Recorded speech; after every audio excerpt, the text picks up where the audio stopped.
you guys, and welcome back to my channel. If you're not already subscribed, I'll give you a second to subscribe. Go ahead. No, it's okay, I'm patient.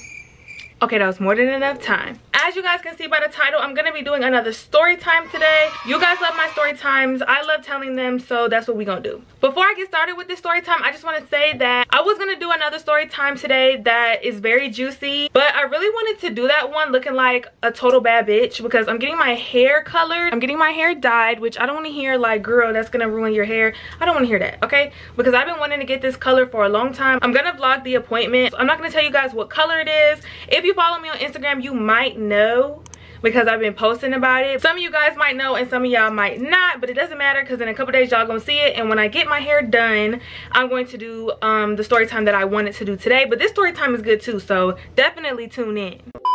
And you already know I got notes, so I'm gonna go ahead and make sure I have everything in here before I get started.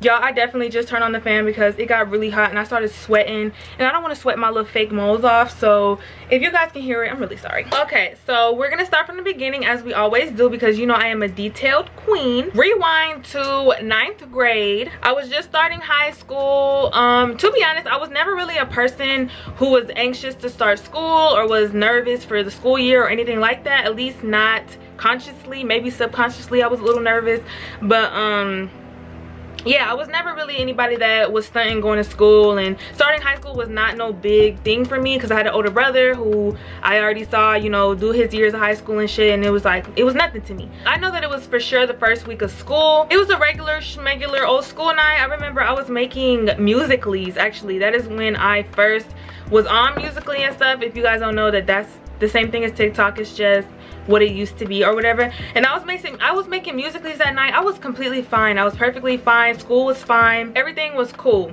So I go to sleep, and I've always been somebody that goes to sleep pretty late. I probably go to sleep at like around this time. I was probably going to sleep at like 3 a.m. and for me that's pretty early nowadays. I go to sleep at like 5 a.m. sometimes when the sun comes up. I already told y'all I need to get that together because it's not healthy, you guys. It was probably just a regular night of me going to bed late. I probably went to sleep around between 1 and 3 a.m. I went to sleep, and I lived with my mom, my brother, and my grandmother at this time. All I remember is out of nowhere, I woke up in the middle of the night. Like, it was probably 5 o'clock in the morning when I like woke up, and my heart was beating out of my chest. Like, my heart was going like, not even like, you know when you're just a little scared and like your heart's beating fast, or like you ran outside and your heart's beating fast. Like, no, I rose up like out of a fucking scary movie, like I was being possessed or something. I rose up like, and my heart was like this. Like, I kid you not, it was this fast, y'all. I don't know, I probably can't even do it as fast as it was, but it was going so fast. Like, I felt like I could not breathe.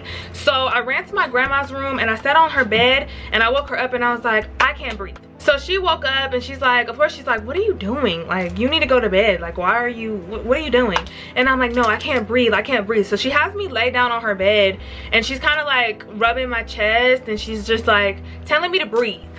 And I'm telling you I can't breathe, so why are you telling me to breathe? And then she gives me some water and she's like, what's wrong with you? And I'm like, I don't know. I'm like, call the police, call the police, call the police, call the police. I kept saying call the police because y'all, I did not know. And obviously I mean like the ambulance when I say call the police. So she calls 911. They probably come in the next 5 minutes and they check my vitals or whatever. So if you don't know, like when you call an ambulance and you're basically telling them you don't know what's wrong with you, they are gonna check your vitals, they're gonna check all that stuff. And I tell them like my heart is beating out my chest, and they can feel that my heart is beating really fast. So they run a little EKG on me. If you don't know what an EKG is when they put these things on your chest, and it's basically like to look at your heartbeat or your heart rate or whatever. I'm not gonna lie to y'all, that was like the rudest fucking EMTs that I've ever met in my fucking life. And I've seen a lot of EMTs. I've been in a fucking ambulance a million times in my life, and these were the rudest fucking people. They came and they were like, oh, you're fine. Like, they checked my vitals, they were like, you're fine. And they were like, you probably just having some anxiety or something. Just try to, you know, just try to go back to bed. Bitch, I woke up out my sleep like a fucking possessed demon, and you're telling me to just go back to sleep. Like, my heart's not calming down at this point. They're not really like drinking the water and everything that they're telling me to do, taking deep breaths and shit, is not helping my heart go down at all. My heart is still beating a million miles a fucking minute, and they're telling me to just go back to bed. Bitch, I should slap the shit out of you for saying that shit. Basically, the EMTs leave and they tell me like, if you want, you should basically book an appointment with a doctor, and they'll give you another EKG, and they can really look at your heart for real better than we can. But we can see that there's nothing like life-threatening and that you're fine. You should just go back to sleep. And so that's what I did. I laid down, y'all. I probably didn't get any fucking sleep that day. I was like crying. I just was laying in bed for probably like an hour or two before I was able to finally fall asleep, and that was like the scariest night of my fucking life.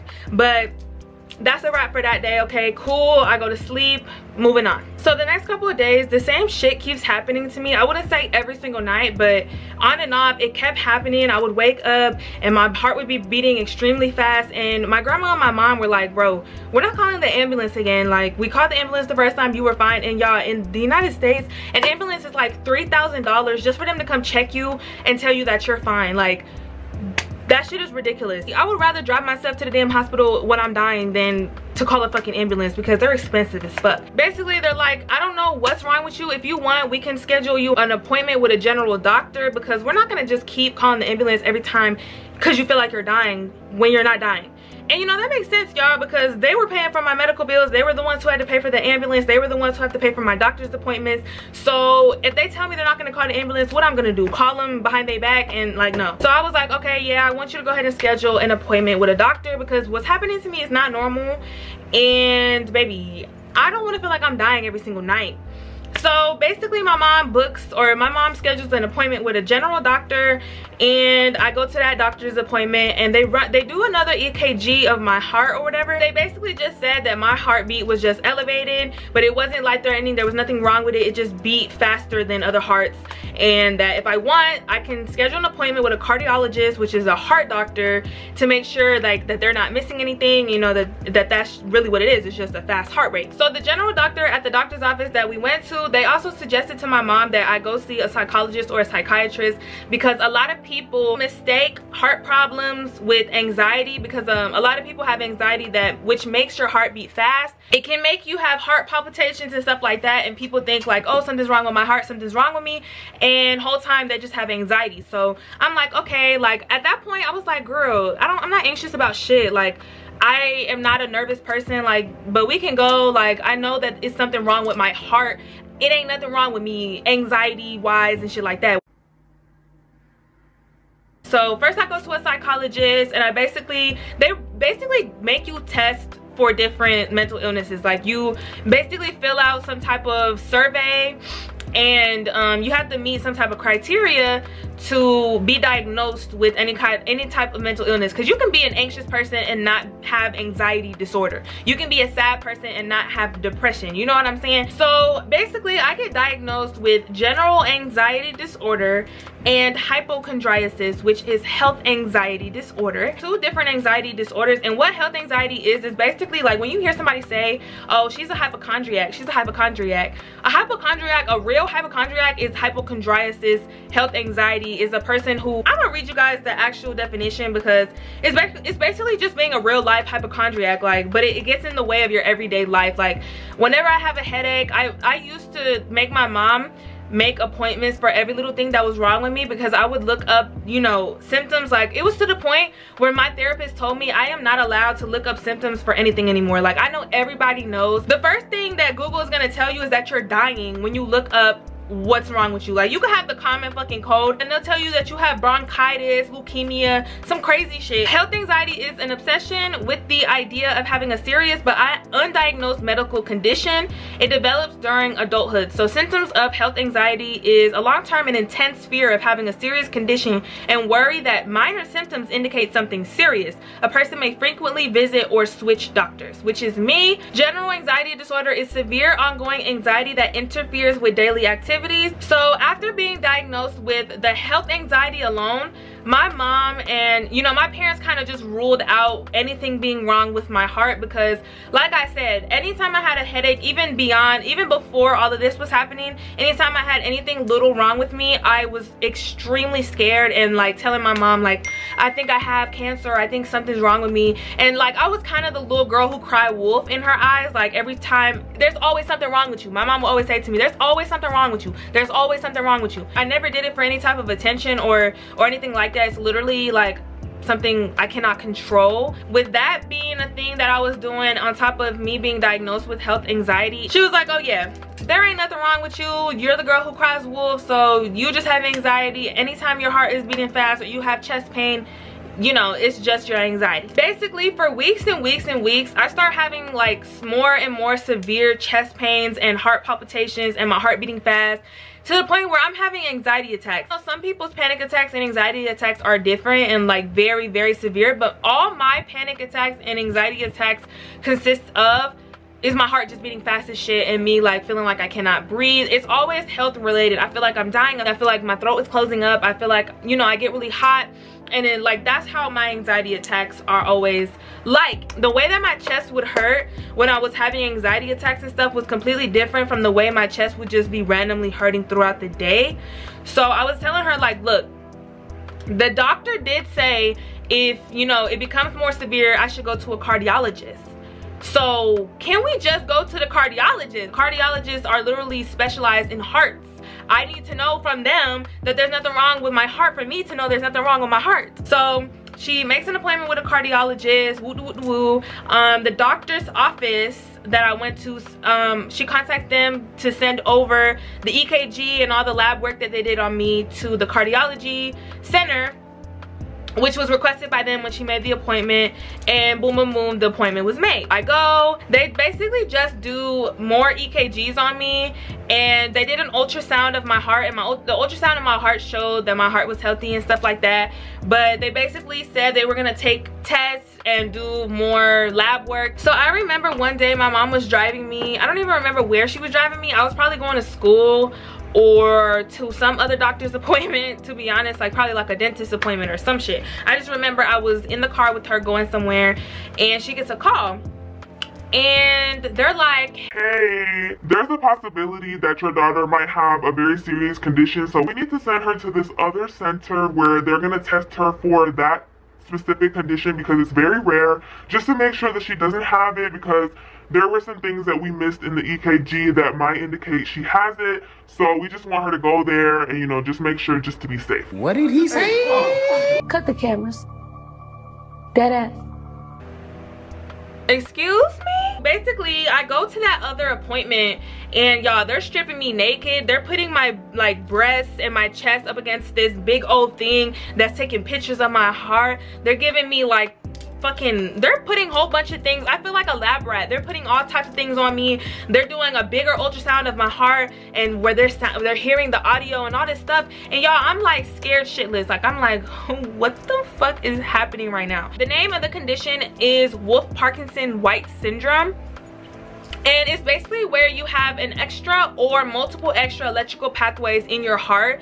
And so the one part of your heart sends signals to the other part of your heart that's like letting the other part of your heart know how fast basically it needs to beat. So when you have extra electrical pathways, they might be missing those like signals that are letting your heart know, like, whoa, you're beating too fucking fast, you're gonna go into arrhythmia, this is not safe, danger zone. They look at everything, they look at all the lab work, the results and all that stuff, and it turns out I did have Wolff-Parkinson-White syndrome. I actually had 2 extra electrical pathways in my heart, and they basically told my mom, like, she's gonna have to get surgery. So my mom's crying, I'm crying, I'm like, what the fuck? All of a sudden they went from telling me I had anxiety and that nothing was wrong with my heart to telling me I gotta get surgery.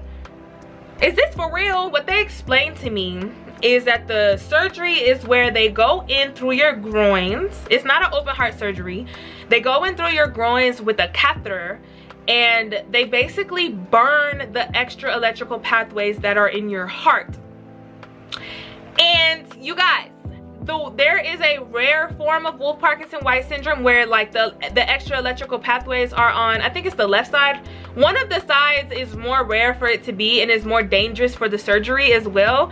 And of course I lucked out, y'all. Of course I had that rare condition where my shit was on the side that was more dangerous. Of course I did.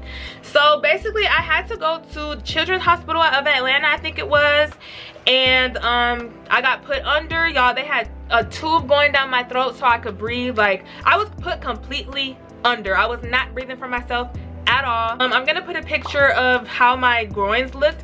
Like, I don't know if you guys know where that is, but it's like right by your coochie. That was the worst pain I ever experienced in my life. Obviously I was asleep during the process, but first of all, I woke up and my throat was extremely sore. I could barely fucking talk because of the damn tube that was down my throat. My chest was sore. Like, they literally burned some shit in my heart, and it felt sore as fuck. Like, I don't even know how to explain that feeling. It wasn't extremely painful, like excruciatingly painful. It was just sore. Like, when I took deep breaths and stuff, it was sore around my heart. My fucking groins were hurting like shit. Like, literally still to this day, it's like 3 years later. Wait, 9, 10, 11, 12. It's like 5 years later or 4 years later from that surgery, and my groins still hurt. I have the scars from that. What was happening was I was having both anxiety, like palpitations, and anxiety attacks that would raise my heart and elevate my heart, but at the same time I also had this heart condition.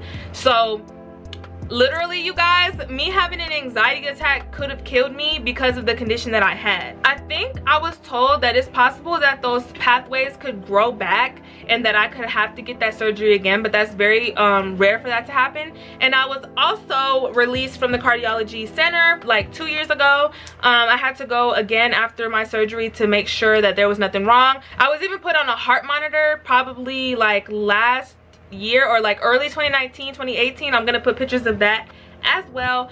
But basically it was a crazy experience for me, you guys. I never had any type of surgery done. Like, I never broke a bone. I never, you know, I did get stitches. I got stitches on my eyebrows, but that's it. But shit, your bitch got heart surgery out of all things.